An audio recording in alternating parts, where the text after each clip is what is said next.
I would like, because I know Aurum Project, who I love working and collaborating with, has always been about empowering people, families, to be able to help their children and improve their well-being, and that it's always been a very work-together approach and collecting knowledge and really applying it.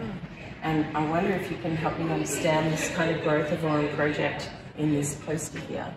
Well, from a long time ago, I think it's 17 years or something like that now, we had a lot of practitioners who were interested in having a busy practice, in doing some research, in helping their patients, trying to make it research-based, the information they're giving to them.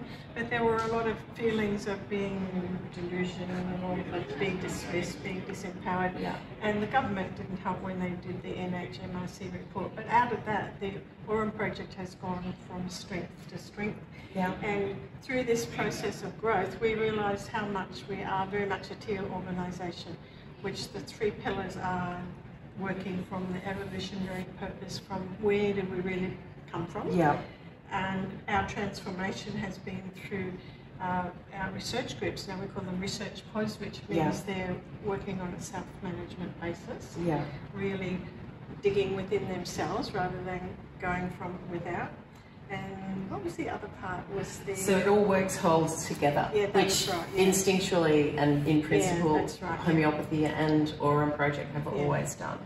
So like all this stuff that was really hard has grown up through here, and then there's all these things that are growing out, including lots of melting pots that created pods, that created all these different research projects. Exactly like that, like a tree expanding and growing and getting stronger all the time. And each pod can be anyone who wants to come in, and the group manages their vision and their evolutionary purpose, and that's the major energetic drive for the research, or how it gets done.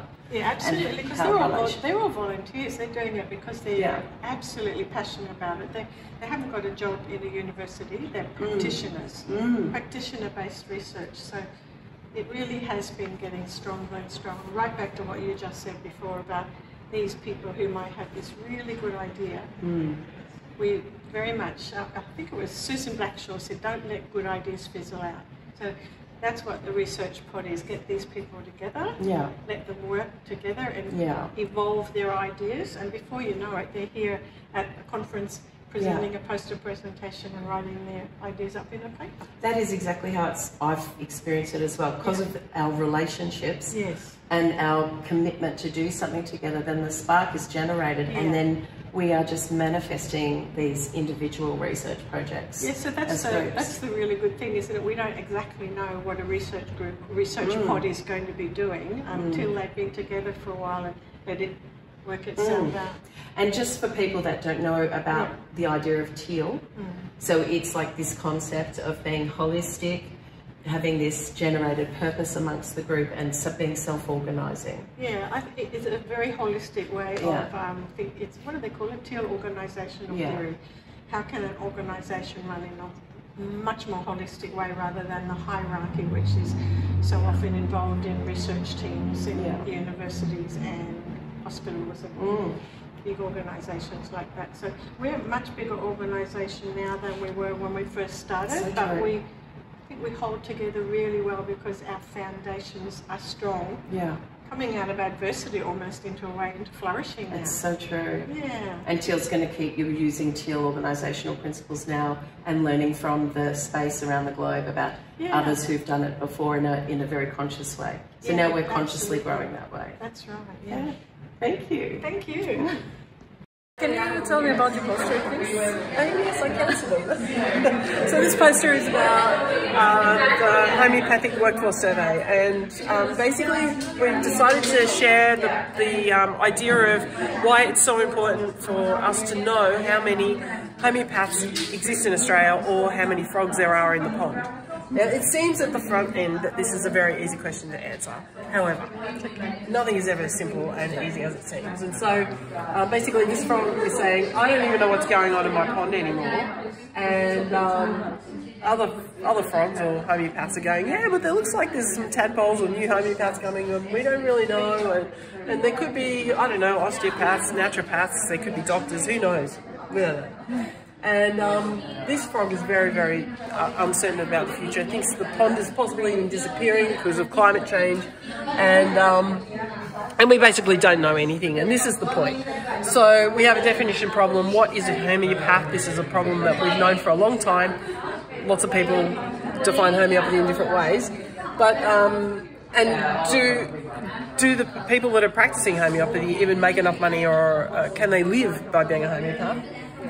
So anyway, this frog is really freaked out because basically they don't even know anything. And then, did you know that some frogs can fly? That's a flying frog actually exists. Anyway, the point is, how do we know about the future if we can't measure what we have now? How do we know that we've got homeopaths in the future or not? Where do they come from? That kind of thing. So this is the whole purpose of having a workforce survey, and we've decided to start by measuring the pond we do know, which is our registration. But after that, we want to expand every year to ask people who are doing all manner of things, buying remedies and practicing in other modalities, and just hopefully getting a better feel for how many people in Australia are actually doing homeopathy. Teal research. It is a UTI research. We analyze the impact of homeopathy treatment in Australia on women that are age of 18 and more. It is a study that hasn't been done in Australia, and it has been done in other countries. It's the first time that we do this, and it is we need cases from homeopathy sent it to us, and we just analyze it. We will publish it, hopefully in a journal, so it shows in a scientific way how homeopathy can impact the UTI, which is very common in Australia. Very good. Okay. Thank you. So we are currently doing a systematic literature review. So we did it in two phases. So one was doing a search in databases from 1990 until December 2022. So we're going to do an update for this year. We also did a hand search in Somalia, and we searched for articles about homeopathy published in Australia. We included all the states as well, and we have this inclusion-exclusion criteria as well. So we excluded any book reviews or any articles that were not relevant to homeopathy, and we've screened them to reviewers and followed specific guidelines. And currently we are in the process of applying the quality appraisal tools for all the included articles as well. So this is going to be a really interesting process to do those summary tables as well. Thank you. Lovely meeting you. Lovely to be here at the AHMC conference, Australia in Brisbane. And I'm glad that we have collaborated with the Aurum Project, and we are presenting our work through this poster. Is homeopathy a viable treatment option for molluscum contagiosum? And the study has been amazing. It's an awesome collaboration. I'm so glad to have worked with the Aurum Project with my team, Saili and Runali, who are back in India right now, and I'm missing them a lot. It's a lovely vibe here. People are interested in our poster. And what is very, very heartening is the two very important findings that people are quite impressed with, is that the time taken for resolution of the MCV lesions is much lesser than what it would take if they had been left by themselves. And this is through our research findings, which has been validated by some PubMed research articles much earlier. And also, the advantage with homeopathy is that it also treats allied conditions which are not really related to the chief condition. So a child who is suffering from hyperactivity or repeated infections and comes to you for treatment for molluscum also gets treated for that condition. So this is a big advantage that homeopathy has over conventional medicine. Plus, it is safe, it is easy to take, does not have any side effects. Cheers. Thank you. I'll just take a Is it good?